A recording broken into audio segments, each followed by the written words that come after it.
Welcome to the Right to Reason podcast. I am your host, Robert Stanley. Today, Kelly Clemensen and I will be verifying the validity of creationism with the litmus test of logic.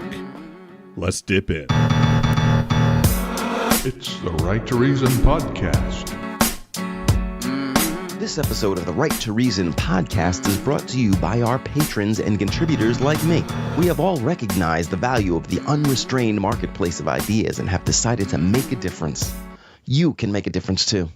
Contribute at patreon.com/right and learn more about your right to reason at therighttoreason.com. Your activism is appreciated. And we are joined again with Kelly Clemensen from Front Porch Apologetics. You can find that on Facebook. How's that going, by the way? Good. We got some stuff on there. You can look in and see how the fat guy talks. Do you get a lot of back and forth on that? Not so much, but there's some posts on there that you might find interesting. From what I understand, your plan today, and by the way, Kelly Clemensen, a new patron of the show. Kelly, that means so much to me, man, especially since you're a Christian. I'm kind of curious, before we get into your plan, as it were, I'm kind of curious why a Christian would support this broadcast. I'm big on open dialogue. That's what our country is founded on, is being able to exchange ideas. And I like it here, Robert, because, I can exchange ideas with you, and it gets heated every once in a while because we're passionate guys. It's still able to be questioned, answered in a civil format, and I appreciate that, and I support it because, that's what we need, especially going the political atmosphere we have right now. It'd be nice to have somebody just be able to exchange ideas without the hatred that goes on right now coming into play. Me and you are a friend, Robert. I appreciate that. Like you said, when you've had me on before, there's nothing wrong with having friends. You say to your atheist friends, there's nothing wrong with having friends that are Christian. And I say to my Christian friends, look, I have lots of friends that are atheists, and I'm okay with that. I had somebody from the kind of liberals that are more SJW, cancel culture style liberal group, and they reached out and said, hey, just so you know, this person's actually a conservative. You should probably unfriend them. And I said, well, why would that mean I would unfriend them? And they're like, because they're right-wing garbage. They're some alt-right racist piece of shit. Well, maybe if we could investigate each one of those things and see if that applies about the person, you might just want to ask them. That would be one way to start. But if I started down that road, I would have to cut out most of my family, most of my friends, my coworkers. Where does this end? Where we can't talk to each other? It's such a bizarre concept to me. And the person was just like, well, you obviously don't get it. Yeah, I guess I don't, man. I guess if that's the way you want to go through life, I guess I don't, but I would rather. I don't particularly want to. Yeah, I'd rather have relationships with people that, even though we disagree, we can still maintain a friendship. That's why I'm glad I'm on with you. I support the program. I know it costs you to do it. So, a little bit of support I'm giving you. I'm not doing like giving money to Israel like the government does. Yeah, it's actually just hit the black. It's been in the red for about 2.5 years. And from the patrons, it just now started paying for itself as far as the website and the RSS feed, and then whatever little promotional things I do. It doesn't, the time's not paid for, whatever that's worth, that's negotiable, but yeah, I'd probably rate the time to be worth much more, but that's just because I have a bias because it's my time. Sure. But, yeah, but yeah, it's actually paying for its fees at this point with the patrons that we have. So I thank you to you and thank you to the rest of my patrons while we're on the topic. But anyway, so you have a plan here. You're wanting to ask me some questions rather than me asking the guest questions, as it were, right? Yeah, we're going to put you in the hot seat, my friend. Well, let's get started, man. Hit me. I have not prepared for this in any way, and hopefully I don't put my foot in my mouth. Yeah, me too. So we actually brought you up recently on the show. I was talking to Ben Davis. Did you get a chance to hear that? I did. Very cool interview. I liked it. Let me play that clip. Especially since my name was mentioned. Yeah, of course. Okay. I'm going to play that real quick just in case anybody missed it. All right. Where is the true reality? Well, yeah, that's deep. Have you ever read Flatland? Have you ever delved into different dimensions? Yeah, well, I haven't read it. No, there's an apologist that comes on pretty regularly named Kelly Clemensen, and he has Mr. Flatland story where he explains that Jesus Christ really died for my sins and that sort of thing through it. But I don't know if that's the same topic that you're talking about. Well, gee, that almost makes me not want to say what I was going to say now because I don't want to be on his side. Please explain. I mean, even a stop clock can be right twice a day, right? So right. the flatland thing is a good analogy, though, because if you got something that's living on the surface of a piece of paper and you're looking at it in 3 dimensions and you're looking down on it, you can see this thing's insides. If it's got a digestive tract or something, you can literally see inside what it thinks of as its innards, and see its heart beating and its digestive tract digesting its food and all of that. So if there were a 5th dimension, since we've sort of allocated time as the 4th dimension for this discussion, if there's a 5th dimension and God exists in that 5th dimension, he could look down and he could see everything all at once. Inside, outside, presumably, he could even see how your brain was working. And if he understood, neurobiology well enough, he could read your thoughts. That's a hard perspective to imagine, if you can't think in 5 dimensions or 4 dimensions, depending on how you want to look at it, whether you want to count time or not. But there are people that play that kind of game, and, it's valid. If you were a 5-dimensional creature, you could do the kind of thing you're talking about. So like it was mentioned in Dr. Ben's observation, and he was kind of reluctant doing it once he heard that an apologist was bringing it up. I thought that was kind of interesting. They said, well, I don't know that I really want to talk about this now. But some of his points was stuff that I wanted to talk about, Robert. He imagined this guy that was supposedly the next dimension and, demonstrated that like I did on the first show. I think it's the first show we ever did with me. I mentioned it. Yeah. So they and the idea is that there's different dimensions. And I think from what he said, it was valid. That was his point. And that idea of different dimensions, he mentioned some really interesting stuff. As you just heard him talk, he mentioned that this being that would be in the next dimension, if he was actually aware of neurological pathways, that he would possibly know thoughts of someone before he thought them, know them before they were actually spoken. So in that vein, let me read something real quick. I'll make it fast. So here's the passages that are written by guys that are 1,000 years before BC, some guys 1st century, but these guys are fishermen, and they're not physicists, they're not scientists. But I think they really portray a being that's from the next dimension, like what Dr. Davis was talking about. So it's Psalm 139, 1 through 16. O Lord, you have searched me and known me. You know when I sit down, you know when I rise up. You discern my thoughts from afar. You search out my path and my lying down. You are acquainted with all my ways. Even before a word is on my tongue, behold, O Lord, you know it altogether.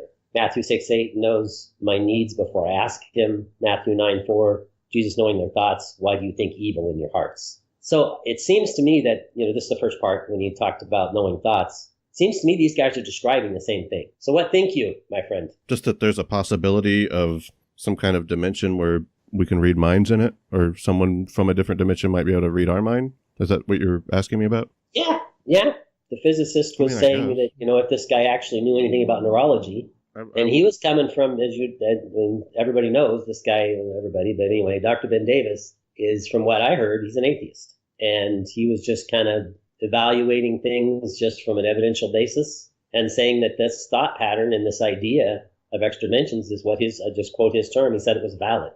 Right. I don't object to the argument that maybe there's some kind of godlike being in some other dimension. It's like that line, anything's possible. That's not necessarily true. There are things that if you say it's a square circle, well, that's not possible. There's things that can contradict themselves. Yeah. And so the only times that I object to the existence of God is whenever there's something that is logically contradictory in his nature. So I'm really just attacking that claim. I'm not really saying there's no possibility of a different kind of God, but the God that you're describing, if you say that God can, is so strong that he can build a rock so heavy he can't even lift it himself, and that shows his omnipotence, well, that's kind of a contradictory claim. I'm not trying to straw man and say that's your argument. I'm just saying if someone makes that claim, I attack that claim because I point out that God can exist. But saying that one day humanity might meet some kind of alien life form, we would probably regard them as some kind of divine-like thing just because of their technology. If we went back in time and I was able to predict the weather because we have the historical records of the weather at that time or something, or whatever, then they would probably think I was a wizard or something, and I would just explain, well, no, it's technology, So that's possible, I guess. I don't know. Yeah, technology is different than miraculous events. It seems to me. I don't even know what a miracle is. Well, I mean, to be able to do something with technology, advanced more than what somebody in the first century, if you're transported back there and you're able to bring a tank with you, for example, like the picture, they'd say, whoa, dude, where'd you get that from? But that's all that is just the ability to build something. And granted, technology's increased over time. Me and you agree on that. But the ability to read somebody's mind, I don't think we're ever going to be able to do that. Yeah, I'm not claiming that's what it's talking about. And it's actually knowing in advance what's going to be thought and what's going to be needed. I just don't see how this is a good argument for God. It would be a good argument for... He made the point. And the reason why I bring up the dimension things is because it appears to me, and I've studied it quite a bit, it appears to me that's exactly what the Bible is describing God as, an extra dimensional being. No, it's not. Because he does stuff that's impossible for us to do. It's miracles. No, it's not. The argument about the dimensional thing is just you only get one thing at a time. So if you say perhaps reality is multidimensional and perhaps a being from another dimension could have abilities that would seem godlike to us, that's the end of the claim. You don't get to then take that and say, therefore God, because God can do conveniently. That's where I'm going, though. But there's no connection between these two things. It's just... I think there is. When you listen to what Dr. Davis said, he's describing the God of the Bible. And let me tell you why. Let me briefly go over that real quick. The reason why I think there has to be someone is because of physics. He was describing that in his way, and like I said, he said it was valid. But you look at physics principles like cause and effect. I mean, you've seen me talk about this a lot, but cause and effect is one of the examples that I think points to God. If the universe had a beginning, all things that have a beginning must have a cause, just like you did. And before your mom and dad brought you into the world, you didn't exist. You were nothing. You can apply that same principle to the universe. It began to exist. Before it began to exist, time, space, matter, and energy weren't there. So you can make that argument, and it's valid.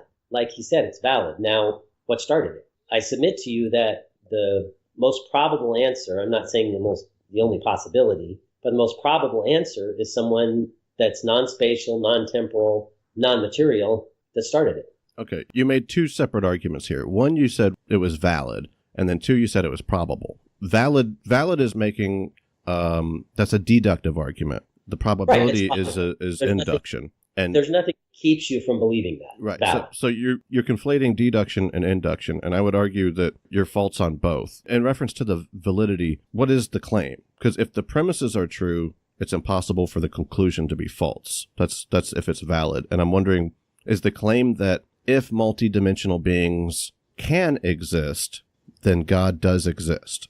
Is that what you're arguing? Well, what I'm arguing is that the multidimensionals, I think it's obvious that it does. I just brought up one thing, cause and effect. There's also instructions in DNA. Those had to come from a mind. You don't see instructions come from anywhere else. Hold on. So now you're making an argument from intuition. You're saying it's obvious that multidimensional beings exist. Okay, let me rephrase obvious. Let's say probable. If you want to live your life on possibility, now you're back to induction. There's some chance of 1,000 monkeys or 1,000,000 monkeys pounding away on a typewriter. By the way, you don't get the typewriter. And you could actually produce War and Peace. I mean, the possibility of that, even with the typewriter, is almost nil. If you want to believe in that possibility instead of the probability that the book was written by an author, then I can't argue with you about that. If you want to take down that possibility and live your life that way, okay. But me, I'm going to live my life that an author wrote it. And that's the strong possibility. So if that sounds better, if that sounds more digestible, okay. That's not an argument. You said that it's me probable. and you were arguing or we're discussing. Let's say right. discussion. Well, no, I don't mean argument like a fighting. I just mean whenever you use words like probability or validity, it's kind of like whenever somebody says, wow, that was awesome. Well, colloquially, we know you're just saying that was cool, neato, whatever. But it did not inspire awe. But whenever you're making an argument or a claim I make an evidential argument. And you use something like it's more probable, you're not talking about deduction, you're talking about induction, and that has nothing to do with validity. That's just whether it's cogent or not. Well, I don't agree with you on that. I am saying that it's most probable, the most likely cause that you can imagine is a mind. And if you want to try to make some other assumption, then what you're really doing is you're putting blinders on and trying to find a different way. When every single book we know of, every single one, has an author. You can't give me an example of a book that doesn't have an author. I'm not talking about unnamed author. I'm talking about no author. So I'm just going by what we know, what we can prove. Now, like I said, I had this on Phil's show. Some astronomer professor at one of the local colleges was on, and he was an astronomy guy. And he started talking about all this stuff, and he brought up this fact of a million monkeys pounding away on a million typewriters to produce War and Peace. And that's the argument. Now, think about that for a second. What the real idea is that there could be a book produced in such a manner is just illusion. It's saying, okay, there's another slim possibility this could be. Well, okay, if you want to put that together, then all right, but what's the strongest possibility? And I think that's, in my opinion, that's the best way to try to adjust your thinking to is what's the most probable and what's the one that we see the most. And what I kind of got upset at the end of the interview. You can watch it on YouTube; it's there. But what I should have asked him, because he asked me if you want to learn something, why don't you come sit in my astronomy class? And I got smart aleck because that's what I do sometimes. But what I should have asked him was, okay, what book are we going to be reading for the class? The textbook. Does it have an author? That's what I should have asked him. But my attitude got in my way, and I got. Wait, so you were arguing with an actual astronomer about astronomy? Well, it was about different subjects, but that came up. Yeah.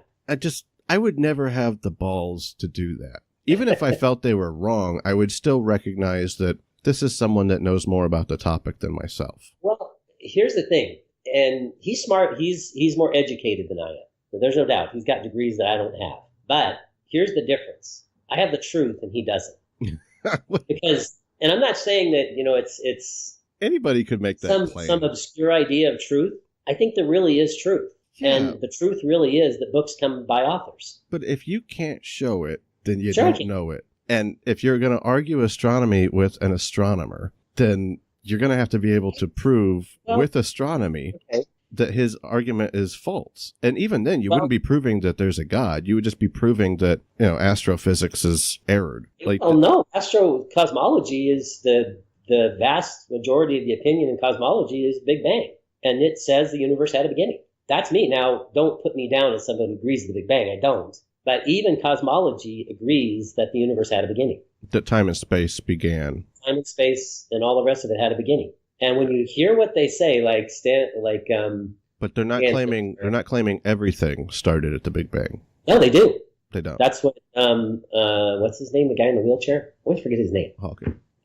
Stephen Hawking. But yeah, and Roger Penrose. That's not. In 1970, they made the statement after years of consternation. They didn't like it. But they finally came to the conclusion it was just obvious. No, time, space, matter, and energy all had a beginning. The argument of the Big Bang is that there was an expansion of space and time. Right, but it had a start point, and beyond that start point, there was nothing. That's not the claim. Hawking said it again in his most recent book. He said, because we have the laws of physics, especially the law of gravity, the universe can and will create itself from nothing.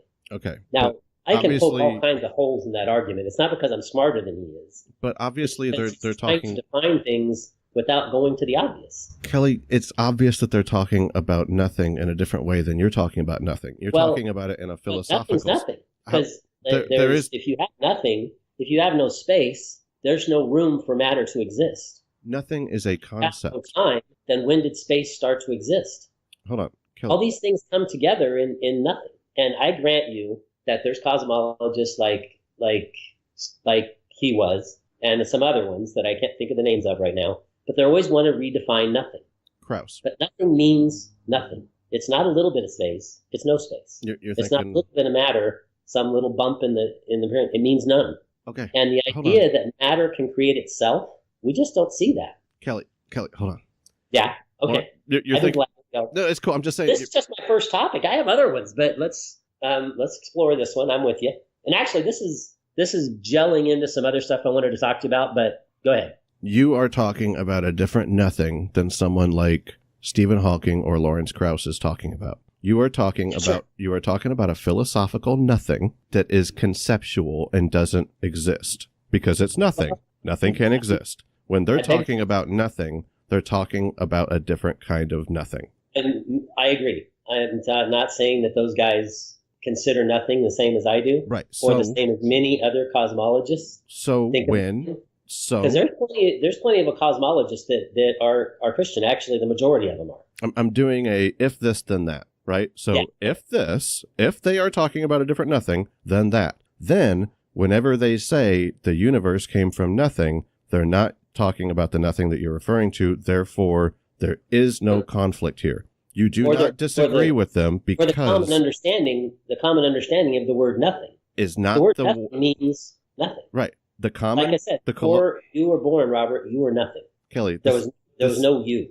This is an easy concept to grasp. If they are talking about a different kind of nothing than you, then when they say the universe came from nothing, they are. When they say the universe came from nothing, they are not saying it came from nothing in the same colloquial sense that you're using it. Therefore, there is no conflict. Well, no, there is plenty of conflict. No, because you're talking about two different things. Here's the lowdown. Okay, cosmology is mainly God believers. Look it up. I mean, it's just the way it is. Now, overall, the Pew poll that we've talked about before of scientists, the majority of them think there is a God. Now, not all of them are thinking the Christian God, but the majority of them think that God has to exist. 51 to 43. Now, in evolutionary biology, it's probably lopsided in one direction. But if it's lopsided in one direction in that idea, in that discipline, then it's lopsided the other way in another discipline, and that discipline is cosmology. Because the majority of them believe that nothing does mean nothing. Let me just take something, and then I'll shut up for a minute and let you talk. So Hawking's statement, he said, if the laws of physics exist, especially the law of gravity, this is the most recent book before he died. He's not an atheist anymore. Okay, so he says, if the laws of physics exist, especially laws of gravity, the universe can and will create itself from nothing. There's all kinds of logical problems with that statement. First of all, the law of gravity can't move a feather an inch. The law of gravity is just our description of what gravity has effect on once that material exists. So his argument isn't valid because nothing means nothing. There's no material for gravity to act on. So his statement, and it's not me that says this, John Lennox is also a PhD mathematician and cosmologist. He works at Cambridge. He knew Stephen Hawking real well, but he confronts that idea, and he confronts it with physics. That idea is invalid. It has all kinds of errors in that statement. Because what he's doing is redefining nothing. Hold on. But he's also redefining what we call the law of gravity. Kelly, the law of gravity is just a description of how it works. Kelly, if you're saying it can't have any effect. Let me just finish and I'll shut up. It can't have effect. The law of gravity can't have effect upon something before it exists. It only has effect on materials. Before materials exist, it has no ability to create anything. That's not true. Gravity doesn't just have an effect. Go on and listen to John Lennox. He's on YouTube. John Lennox, it's Lennox. A Christian apologist. No, he's a PhD mathematician and cosmologist that happens to believe in God. Who is famous for being a Christian apologist. He compliments Hawking. He doesn't say he's dumb. He's not famous for being a mathematician. He's famous for being a Christian apologist. No, he's famous for he's a professor at Cambridge. Look him up. That's all I'm saying. Look him up. It's not the idea that science has disproven God. I'm sorry, that just hasn't happened. The problem whenever you go on like a rant is I do rant, don't I? It's okay. It's totally cool. And I it's just that you make multiple arguments in it. I'm not saying you're like Gish Gallop or anything. I'm just saying that you started by saying that Hawking's argument wasn't valid because he made false statements. And that has nothing to do with validity. But then you move on to the Cambridge professor, Lennox. And then you moved on, and that's argument from authority. You're doing the same thing. You're using Lennox and you're using Hawking, and I can never remember the other guy's name. I haven't used anybody. I was just talking about Hawking because you brought him up. But I'm just saying, whenever you make like multiple things, like we can't address each argument, and we didn't even finish talking about nothing. Well, I was carrying on about the idea of nothing, but like I said, nothing means nothing. I described it with you and with me. But you're attributing laws. You're attributing laws to nothing. You're saying I'm saying that there's no laws. If nothing is nothing, then nothing is nothing. But you're saying no laws infringe on nothing. You're saying something gravity can't have an effect on nothing. But gravity has an effect. It has an effect on time. Yeah, but time doesn't exist. Like I said, if there's no space, there's no place to put material. But your claim was If there's no time, then when did space start? And that's what they say. I'm going by what cosmology says. Right. Time, space, matter, and energy all had a beginning. And up until, we've talked about this before as well, up until the 1930s and 40s, they didn't think that. They thought the universe was static state. That's what Hoyle thought. That's what Einstein thought. That's what the majority of the cosmology thought. Even some Christians thought that, ignoring what Genesis 1:1 says. But we know now that Genesis 1:1 was right. It's right. If you're saying that's what we know now, is that it really did have a beginning. Time, space, matter, and energy all had a start. And if they had a start before that, they didn't exist. Start means start. Beginning means beginning. I don't think the claim is that energy began. Well, that's what they say. I'm just going by what the cosmologists say, and not just the ones. The atheist ones say the same thing. Anyway, so can I move on to the next one? You certainly may. Let me give you some reasons why, and this is all kind of hypothetical and physics, or not physics, philosophy. But let me give you the reason why I believe that person that is described, that idea that's described in multiple dimensions, is described in the Bible, like I said, by first century men. And some guys, like I said, 1,000 years BC. They're describing this same type of individual and his abilities, just like Dr. Davis said. You mean that he can read your thoughts? Yeah, that's in advance. And that's what Dr. Davis said was valid. If this extra-dimensional being exists and he knew anything about neurology, this quote, then he would know your thoughts. You're just finding something that's a simple coincidental correlation between two topics. No, this is a physicist that was commenting on Mr. Flatland. I know. I was there. I know what he said. He was saying our abilities compared to what his are, Mr. Flatland. Is your argument. We could know things about him, and he was expanding that to the next dimension for us and what that being would be able to do. If you had to write out your in a sentence, right? So if I say Socrates has a beard, Socrates is a man, therefore men have beards, right? That's not sound. But that's not my. But I know that's not your argument, Kelly. I'm just that one has holes in it. I know. I was using that as just a common example that is used all the time. But so if you I get what you're saying. If you could put your claim into a sentence or an argument, what would it be? Okay. All right. To make it simple, okay. Since we exist in 4 dimensions, and those dimensions had a beginning, then it's reasonable. Let me use the word reasonable to assume that anything that has a beginning has a cause. That's cause and effect. If you're going to have a causation for time, space, matter, and energy, then that causation would need to have power over those things.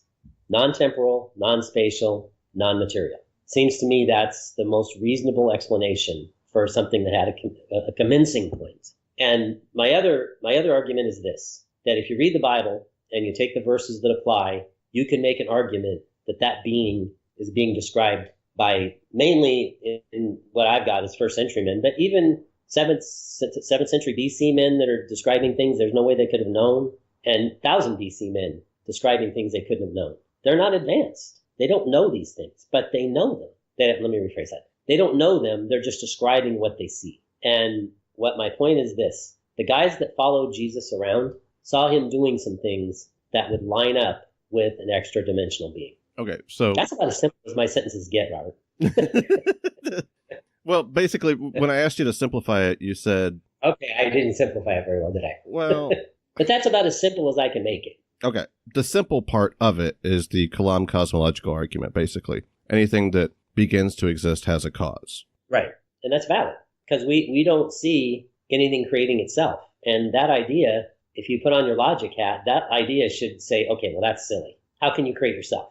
You don't exist. How can you create something before it exists? That makes no sense. That's why cause and effect is a valid physics principle, because it's valid. Things don't create themselves. There has to be a causation. I don't have a problem. The reason why they go looking for what caused the fire in the local mountains is because they know it didn't start without a cause. So let me just give you some more stuff, okay? Just for the sake of getting across my point. Are we going to address Kalam? Sure. So, and it actually was Kalam's argument instead of being William Lane Craig. What was his name? William Lane Craig. No, I'm not a big fan of his, but it was actually the Kalam and who was a 12th century theologian that I'm trying to think of. Got a sign with his name on it, but anyway, those two had a debate. This name will come to me in a minute. Ansel? Kalam and this guy, You talking about Anselm? No, it was one of the theologians. His name will come to me. He's a real famous Catholic theologian. They had a debate, and from what I gather, Kalam actually was the one who made that argument. St. Augustine? Augustine. That was it. Okay. So he was the one that actually, I don't think it is Augustine, but anyway, he was the one that actually came up with that idea. So you're right, it is Kalam's idea, and he was a Muslim. Yeah. That cause and effect is valid. Anything begins to exist as a cause. If you just consider that minus the God idea, okay? Just consider that as a logical argument. It's obvious. Nothing can create itself. That's not possible. Yeah. So you have to have a causation. Now, what in the evolutionary idea now, the causation, they have the same issue. Oh, Kelly, please, please. What they're supplanting a designer with is a random causation, but they're still pointing to a causation. Still doing it. There's no off switch on your argument. I tried to like. That's what I came on to do. Put you in the chair. I said, well, I mean, you could just talk at me. Well, I don't want to do that, Robert. I want to hear what you have to say, so I'm going to shut up. Well, no, I'm not asking you to shut up. Okay, Kalam cosmological argument has two big flaws in it, and I don't know if you are aware of this, but I think after I present them, you might consider not listening to Muslims anymore. Well, okay, me and you agree on that for the most part. Right? He had a valid point. I mean, that part. You keep using this word valid, and it's actually not valid. Okay, go. Tell me what the problem with this. It's not valid because it says, therefore God. And Well, no, he didn't say that. Kalam's not making that argument. Yes. He said there's a cause. No, let me read it to you. Whatever begins to exist has a cause of its existence. The universe began to exist. Therefore, the universe had a cause of its existence. The cause must be timeless, immaterial, and personal. The cause must be God. That's the modern version of it, but that's basically the same argument, but just from the way that you're framing it, and the universe. He's valid to me. I agree with him. It's not valid. You keep using this term valid. It's not valid. Sure it is. Until the point... It is neither valid nor sound. And I get it that most of the audience doesn't like that word. The conclusion does not necessarily follow. Is valid. Hold on. Let me show you what's wrong with it and why it's not valid. All right, go. The conclusion does not necessarily follow from the argument. So the argument is whatever begins to exist has a cause, and it ends with saying the cause is God. There is no connection between those two. Take that part out if you want. So we'll take out the God. Let's just address the initial part. I can demonstrate God a different way, but go ahead. Fair enough. Whatever begins to exist has a cause. Right. I am very comfortable with this argument, but only because I'm making a presupposition. Yeah. The only way I can accept this is to presuppose that something can begin to exist. Well, we do know that from cosmology about the universe. Right, but that doesn't mean that everything began to exist. It just means that which started at the Big Bang, or a better way to say it, honestly, is that which expanded at the Big Bang. Well, that's not really don't. Argument. Yeah, it really is. But I don't want to get back on that because we just went through that. Let me repeat that because what I said was just not accurate. Cosmology does say that it did expand, but they also say that it had a beginning and beyond the vanishing point. It's claiming that time and space began, and by began they mean expanded. That's the beginning of universal expansion. That doesn't mean that nothing existed before that, and whenever they use the term nothing, they are simply referring to a different kind of nothing than the colloquial, philosophical, conceptual one that you are. I get the argument. I've heard it. Right. Because we just went through it, and you're bringing it back up. It's not a logical argument. Because again, if you have no time, then when did things begin? If you have no space, where did they begin? If you have, saying material minus space, where did the material exist? Right. These are all valid questions. Of somebody that says, well, it didn't really have a beginning, even though we said it did. You love that word valid. Here's the thing. Here's what I think's going on. I didn't even show you the flawed argument yet. You're already jumping over. You told me enough of it that they don't think nothing means nothing. I said there were two. One, no, that was just responding to you saying that it came from nothing, and we got back on that tangent. One was it actually isn't valid. It's not a valid argument. There's a logical flaw in its validity. The other, and therefore it cannot be sound. Okay, and the other one is that the universe began to exist. That's not necessarily proven, depending on what you mean by universe. We're mixing words here. Universe is where we are. Well, now, if you're going to go to the multiverse thing, I'll tell you that Steven Weinberg said it as pure speculation. Steven Weinberg's an atheist cosmologist, and he's on YouTube, and he says so. That's pure speculation. We have no way of knowing that. So if you want to import possibilities, like I said when we started this whole thing, if you want to live your life on possibility, okay, I'm going to live mine on probability. But you're not saying everything began to exist at the Big Bang, are you? No, that's what the Big Bang is. It was down to a singularity, and before the singularity existed, nothing existed. Is that your claim? I get it. They're trying to redefine nothing, Robert. I get it. And here's my reason why I think they are. Hold on. Kelly, do you even believe in the Big Bang? What's that? Do you even believe in the Big Bang? No. Because I've never seen an explosion cause order. What the hell are we talking about? Well, I'm just going by what the standard cosmological argument is. You're making the same argument. You asked me a question. Let me finish. The standard cosmological argument is that there is a beginning. Now, you can redefine nothing if you want, but beginning means beginning. That's a standard cosmological argument. Now, I don't agree with the Big Bang because it's an explosion. And I've never seen an explosion cause the order that we have. I've never seen that. And nobody else has either. You put a stick of dynamite inside my house, okay, maybe 5, and you're not going to create an ordered environment. You're going to create an unordered environment. Order requires maintenance. Order requires intent. An explosion doesn't have intent. An explosion is an explosion. It causes disorder. The anthropic principles over 900 settings in the universe that are set to within 1% for us to be here. I don't see an explanation of explosion causing that. That makes no sense. That's not logical. You are So yeah, I use the Big Bang because that's what standard cosmology says. I'm only using that just to demonstrate the fact that they believe there was a beginning too. I know. They didn't used to think that. And you're doing the same thing with the Big Bang that you did with Dr. Ben Davis's claim about the possibility of multi-dimensions. You're taking one thing. What he said. You're taking. I know. You're just taking. Stop saying valid. But you're taking one thing that seems to be correlated to something that you believe in and going, look, that proves it. But I don't believe that. Okay. Well, all I'm doing is going by what is, as I said, probable. Now, if you want to confuse possibility into the argument, okay. But I don't live my life on possibility. I live it on probability. Can we jump to something else real quick just so I can get this passed? Yes, sir. And if it's all right, we probably ought to make this the last one because we're coming up on our hour mark, sir. So the ability of the Creator beyond space and time would be able to do these things. John 2, verses 1 through 11. Turn water into wine, control of time. John 7, 1 through 10. Healing of a servant from a distance. Acts 8:39. Philip transported from one place to another instantly. Control of space. Matthew 14, 22 through 33. Jesus walking on water. Exodus 14, 19 through 23. Parting of the Red Sea. Water as walls on both sides. Control of matter. Mark 4, 35 through 44. Calming of the storm. Matthew 17.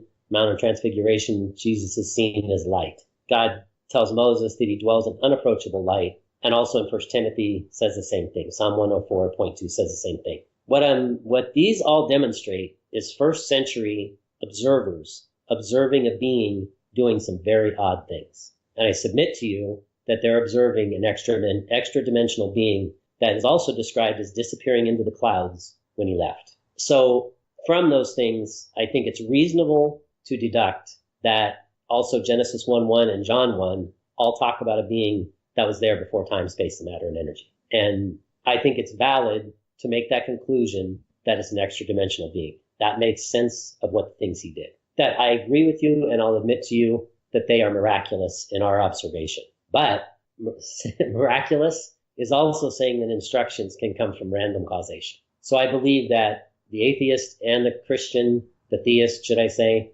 both believe in miracles. It's just the Christian admits to it. Do you believe in ghosts? Like actual ghosts, not like the Holy Spirit or like, demons tricking you into thinking that, but like, do you really like ghosts? Do you believe in those?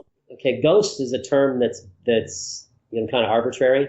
What I do believe is extra-dimensional beings. I do believe in those. I believe in some of them are good and some of them are bad. Yes. All right. And I do believe they can make an appearance. But I mean ghosts like in scary movies, like in the colloquial sense. Do you believe in that? Like Casper? No. Right. Okay. All right. Give me one. But I do believe in beings I know that we can't see with our eyes and that can't affect. I know. I'm not referring to that. I just wanted to see. That, yes. I just wanted to see if you actually believe in like Casper the Friendly Ghost. Yeah, Name one part of your argument that I could not replace the word God with Casper the Friendly Ghost. The argument that you just made about Ben Davis, multidimensional beings, being able to do things that appear supernatural to us. Okay. Name Casper one part of that. Ghost, and let's just assume that it's this character. Casper the Friendly Ghost had an origin in time and space. God doesn't. God doesn't have an origin inside time and space. That wasn't part of your argument. They don't have an origin, a commencing point inside time and space. Kelly, I understand, but that wasn't part of your argument. Well, yeah, it is. That's my whole argument, is God's outside time and space in another dimension. And the things that we see here, and that's the reason why I'm not a Hindu. I'm not ragging on Hinduism, okay? I'm not trying to put anybody down. But when you go about listening to what they have to say, it makes no sense. God's inside the universe, and you can't, matter doesn't create itself. It doesn't work that way. God can't be inside the universe as they suppose he is. That's not possible, because the universe had a beginning. How can God exist inside something that had a beginning? So now you're trying to tell me that there's something before that wasn't. I mean, that just, you evaluate that on an engineering level, and it doesn't work. So you don't believe in nothing either. Neither of us believe I believe in nothing inside our dimensions, but no, I don't think that ends it. I believe there is a next dimension that caused this. You and I would both agree. Let me put it that way. There's a next dimension that caused this one. There has never been a time that there was nothing. We both would agree with that. There is. Well, no, that's not true. Because Hawking and Penrose said in 1970... But you don't agree with that. And he said again in his most recent book, that was nothing. That's his statement, not mine. Stop using that word whenever referring to them, because you know... Well, that's what he said. But you know I'm still by what he said. But it doesn't matter. I can say something in a different language, and you could misunderstand the word. Yeah, we would need to have the same language to communicate, wouldn't we? Right. So you're conflating terms whenever you say nothing in the way that you and I are using it, and the way that these physicists are using it, right? Well, you say these physicists, and you're putting them in a group of the majority, and they're not. That's not the majority. Do you believe in nothing? I believe nothing that existed first in this dimension. Now, let me repeat that, because I don't want people thinking the wrong thing. In this dimension, yes, it had a start, and before that, this dimension didn't exist. So in that sense... Same with you. You're here now, and before your mom and dad brought you here, you didn't exist. Right. So in that sense, you and there was Hawking... nothing about you that existed. In that sense, you and Hawking would agree. Right. And that's all I'm saying. Right. Now... So if you agree with him, here's the last thing that I want to mention, then I'll shut up, okay? When you start blinding yourself to possibilities, that's when you start making assumptions like what Stephen Hawking did.